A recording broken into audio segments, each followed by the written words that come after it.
충분히 역전이 가능하다. 그래서 네. 마지막 문제 잘 풀어보셨으면 좋겠습니다. 마지막 문제 주시죠. 이게 마지막 문제가 딱 이거 클로징이네. 클로징. 그러니까 이거 근데 이거 모르겠네. 민주당 매주 탄핵 압박. 탄핵안 통과될까? 매주 할 것인가 아니면 다음 주에서 끝날 것인가? 이번 주에. 그렇죠. 첫 번째 통과할 것, 통과 못할 것. 이럴 때 보면 바람과 그렇죠. 항상 이게 참. 동일 퀴즈는 나와 같은 생각을 가진 사람들이 얼마나 되는지 맞히는 퀴즈입니다. 먼저 당신의 의견을 묻는 질문이 주어지며 질문에 대한 의견을 투표하게 되는데요. 그런 다음 자신과 같은 선택을 한 사람들이 몇 %일지 추측에 입력해 주세요. 점수는 오차범위 20% 내외로 투표 결과에 근접할수록 높게 부여됩니다.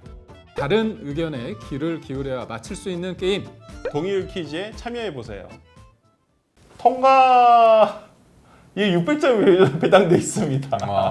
이게 600점인데 쉽지는 않아요. 이게 동의율이 쉽지 않아요. 맞아요. 네, 저는 개인적으로 통과된다에 상당히 많은 비중을 뒀는데 아무래도 그러니까 어제 오늘 그러니까 불성립 지난주에 불성립 이후에 굉장히 심한 생각보다 예상보다 더 높은 후폭풍이 지금 불고 있어서 이걸 국민의힘 의원들이 되게 버텨내기가 쉽지가 않겠다라는 생각이 들고요. 특히나 미국에서도 어떤 그러니까 합법적인 절차, 법적 절차에 의해서 일단 이번 사태가 정리가 되길 바란다라고 메시지가 나오고 있거든요.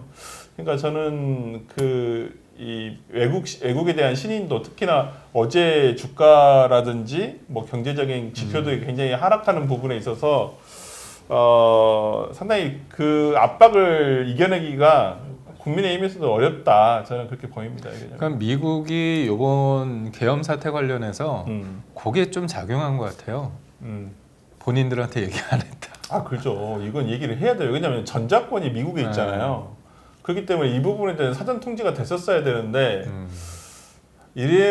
오히려 그래서 더 실망감이 크다. 그러니까 저는 굉장히 미국 정부 관련한 뉴스들은 저는 VOA를 많이 참고를 하거든요. 그래요? 왜냐하면 우크라이나 전쟁이라든지 이런 부분에 대한 그리고 빅터차라든지 이런 논평가들이 보통 VOA에다가 이렇게 전부 다 칼럼이라든지 아니면 인터뷰 내용을 실더라고요. 그래서 저는 북한과의 관계, 미국과 북한과의 관계, 그다음 미국과 뭐 어디 외국 어떤 그런 부분에 있어서 저는 VOA를 상당히 많이 참고를 하는 편인데 VOA에서 그랬어요. 한동훈 대표가 이번에 공동 담화를 했었을 때 누가 그러면 그런 권한이 어디 있냐? 바로 그냥 거기에서 바로 물어봤어요. 그럼 그게 헌법상은 무슨 어디에 근거해서 했냐? 사실 저도 그 부분에 대해서 이제 한동훈 대표가 나중에 또 설명을 하지 않았습니까?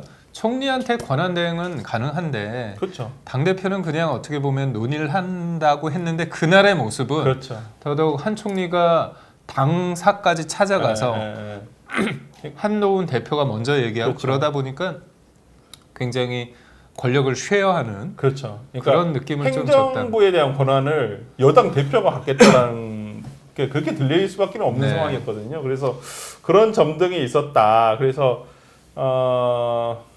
뭐 그렇습니다. 하여튼 여러분들이 한번 생각하면 다시 한번 봐보겠습니다. 결과 한번 봐보시죠. 그러니까 생각보다 이거 뭐야? 이게 생각보다 통과가 많으네요. 원사이드하지가 않다니까. 그래도 전반적으로 나올 때는 성별로 7대 3 정도 나올 것 같습니다. 7대 3. 성별 6대 3. 6.5 대 3.5. 그러니까 생각보다 안 많다니까. 이게. 그다음 최종 결과 한번 봐보시죠. 6.5 맞네요. 6.5 대 3.5네. 지난주는 통과될 거라고 생각하셨나요?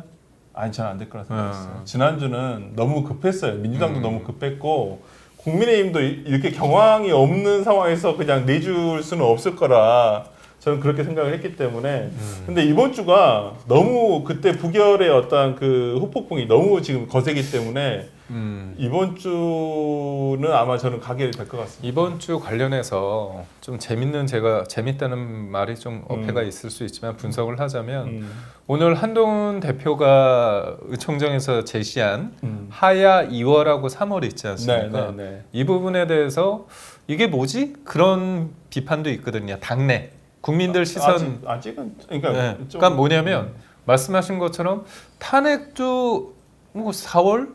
그렇죠. 네. 그러니까 결국 네. 이제 대선을 언제 하느냐 얘긴데 그렇죠. 하야를 2, 3월에 하면 대선을 4월, 5월이잖아요. 그렇죠. 네. 그럼 탄핵이랑 별 차이 없다. 별 차이 없죠. 네. 그렇다면 탄핵을 하면 총리한테 권한이 가는데 지금처럼 만약에 되면 한동훈 대표가 뭔가 이렇게 더 하는 거 아니냐 그런 것들을 국민의힘 중진들이나 친윤계에서는 받아들일 수 없다. 저는 한동훈 대표가 이렇게 갈짓자 행보를 할 필요는 없다고 봐요. 그러니까 차라리 여기서는 정확하게 선을 그어가지고 지금 당 대표로서 당을 어떻게 구할지에 대한 고민을 좀 더 하셨으면 좋겠다. 권력을 어떻게 하고 대선이 언제 열리고 이거에 대한 고민은 차라리 탄핵이 이번 주에 가결이 된다 손 치면 이런 고민 솔직히 의미가 없잖아요. 네. 탄핵 결과를 기다려보는 수밖에 없다고 생각을 하고 그리고 탄핵 어떤 자진하야보다 저는 탄핵 결정으로 어떤 결론이 나는 것이 국민들도 더 납득하기 쉬울 것이다. 저는 그렇게 생각합니다. 개인적으로는. 네. 저는 개인적으로 여러모로 봤을 때 우리 설 변호사님이 대선에 나갔으면 좋겠다는 생각이. 저는 돈도 없고 백도 없고 저는 좋은 분을 밀어드리도록 하겠습니다.